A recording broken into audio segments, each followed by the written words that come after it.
Welcome to Tech Leveler. I'm Lee, and in this super quick video I'm going to show you how to cut music in CapCut. So let's drag our media onto the timeline. Let's set the aspect ratio properly, and let's extract the media's audio by right clicking and selecting Extract Audio.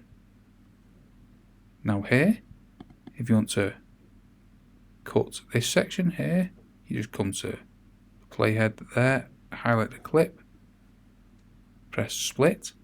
There is a keyboard shortcut always listed. On the Mac it's Ctrl and B. Then you move the playhead to the second bit, what you want to cut. Press the split, highlight the bit what you just want to cut out, delete it, and there you go.